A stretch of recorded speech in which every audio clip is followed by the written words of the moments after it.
Welcome into Week 8 of Friday Night End Zone. He is Zach Francis. I am Damon Dillman. We've been hyping this one up basically since last week ended. How about a game-winning walk-off field goal Zach got to see tonight? That was an incredible thing, but you were out at our game of the week this week. Absolutely. A lot of big games. This one may be the game of the year on paper, but first, it was about more than just football tonight at Louisa County High School. Before kickoff, the school honoring Coach Mark Fisher by naming the field at the Jungle in his honor. It's now known as Mark L. Fisher Field. Fisher's been battling multiple myeloma for the last 5 years now. He revealed this summer that this is going to be his final season coaching those Lions. And plenty of former Louisa players were back for the ceremony. Lots of fans, current players as well. And for Fisher, well, it was an emotional night. It's home, you know, and I mean, it's hard. Sometimes it's hard to really, you know, be lucky enough to, one, find your purpose and mission in life, and two, to find the place that's the perfect place for you to live and raise your family, and then have the perfect job. And I've just been blessed that I've had all of that. You know what else Fisher said? I've also got a game to coach. So we head out to that new Mark Fisher Field at the Jungle at Louisa County High School. The Lions have not been 7-0 since going undefeated in 2010 in the regular season. Monticello was looking to be 7-0 for the second time in school history. Opening drive of this one, Joe Whalen comes out of that scrum, down that right sideline, 33 yards for the touchdown. Just like that, Louisa's out 7-0 early. Mustangs come right back, give it to Jarek Ayers. How about the second effort right there to get in from 6 yards out, ties it up at 7 apiece. Back come the Lions again. Whalen again, cutting back to that near sideline. Nice moves in there as well. How about 52 yards to the end zone this time? That made it 14-7 Lions. 6 minutes into this one, Whalen with 2 rushing touchdowns. Get that man some water. Still in the first. Malik Bell getting in on the action. Gets around that corner and he goes down that near sideline. That's a 41-yard touchdown. It was 28-7 Louisa after one to the second quarter. More from the Lions, more from Joe Whalen. From 17 yards out this time, his third touchdown run of the first half. Big night for Whalen. That made it 42-7 Louisa. And then after a Monticello fumble, Raekwon Jones from 3 yards out, he gets in on the action. It was 48-7 Louisa County at the half. They go on to roll. Mustangs will get a couple of late ones, but 62-21. The final there. The Lions are the team improving to 7-0 on the season as Monticello falls back to 6-1. Whalen 3 rushing touchdowns, 2 from Bell. He also threw for 1 as the Lions get ready for that battle for the Gordonsville Tasty Freeze next Friday. Well, it was a crosstown rivalry tonight. Albemarle hosting Charlottesville, homecoming night for the Patriots as well. It's 7-0 AHS in the second one. Jaquan Anderson hits the edge and he gets that one into the end zone. That's his second rushing score of the second quarter, makes it 14-0 Patriots. Before the half though, CHS, they would answer. Sabias Foley flying over the pile. Makes it 14-7 at the break. Same score in the third quarter, and that's when things really picked up, especially for Foley. This time he goes up the middle, and he's gone. After a 2-point conversion, makes it 15-14 CHS on the ensuing drive. Anderson, this time making some moves, getting some blocks, and then he hits the sideline. Just does the rest of it himself. 64 yards to the house. That's his third rushing touchdown of the game, 22-15 AHS. Next drive for CHS.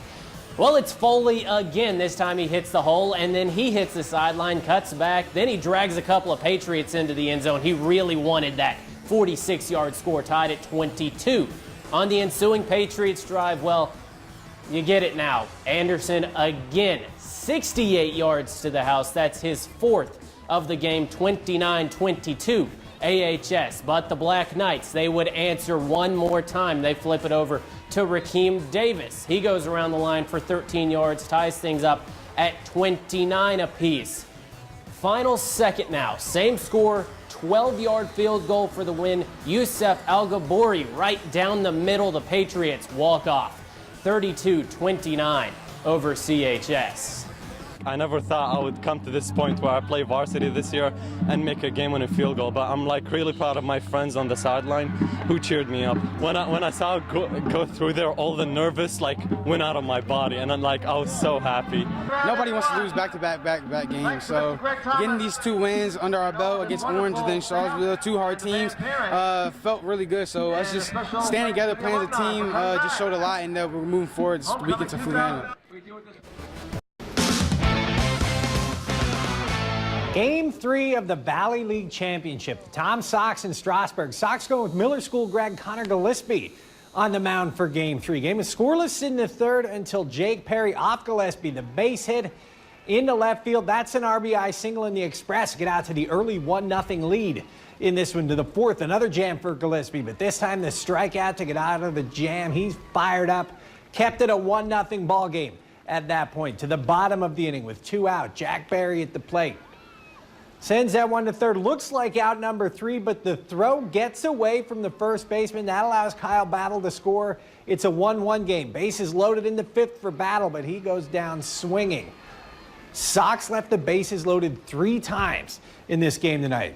Strasburg had him loaded in the 8th. Look at this. Off Rick Spires to Bryce Windham at short, and then the stretch at first by Vinny Pasquantino. That's how the Sox got out of that jam. Still a 1-1 game. Then bottom of the 8th. Michael Dorenzi came in as a pinch runner. Chopper gets away from the shortstop. That scores Mike Wolanski the go-ahead run. Sox move in front, and then to the top of the 9th. 2 on, 2 out. The Chopper back to Spires, and that's the ball game. That's the season. That is some Tom Sox history. 2-1 the final. In just their 3rd season, the Tom Sox are your Valley League champions. I'm going to go back and watch the video of the last play of the game, and the smile on my face at first base just shows what this summer meant. The crowd was electric. Everybody was into it, and it was so fitting how the game ended. I'm kind of lost for words because we worked so hard this summer, and we're like best friends out here, so to win it, after not having 2 good seasons here in Charlottesville, it's just been awesome. It just shows the fight that we have. I mean, every day, no matter what situation anyone's put in, everyone's going to give it their all and really come through if they can, and if not, the next guy will pick them up. So that's what we've done all season, and we did today, and we squeaked it out. Virginia able to take down North Carolina for the 4th time this season with a 4-2 win, and the Cavs get their 3rd straight NCAA title. The Cavaliers say this was the perfect way to send Brian Bolin out after 16 seasons. I really think everything he's taught us, kind of, especially in those crucial moments, it shows up, and that's what kind of helped me get through my match, and I know that's what helped other guys get through theirs. The team is everything. You know, we are a very close team, and we really genuinely love each other, and it's just so much fun being out there with all of your friends, just having a good time, you know, playing these tight matches against these amazing teams, and it's just a fun time. Really proud of my players. I mean, it's all about the players and the relationships they have with one another and the culture that they have built, and I'm just so proud of these guys. They deserve everything that they get. They work hard each and every day. They play for something bigger than themselves, and I'm just so proud to be part of it. And I appreciate what these guys have done to allow me to be part of the journey. It's been amazing, and what a great match. So much excitement in there. During his 16 seasons with the Cavaliers, Brian Bolin won 4 NCAA titles, each of those coming within the past 5 years. Virginia is now tasked with finding his replacement during this offseason. Reporting in Athens, Bridget Condon, CBS19 Sports. It's a time to spend with family. And for Louisa, that includes their football family. We family, you know, it's just another day we together, we spending time together, making memories.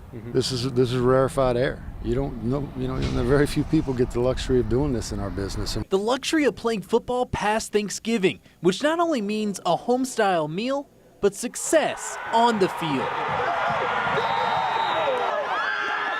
Their confidence is always there, and their fight will be there till the end.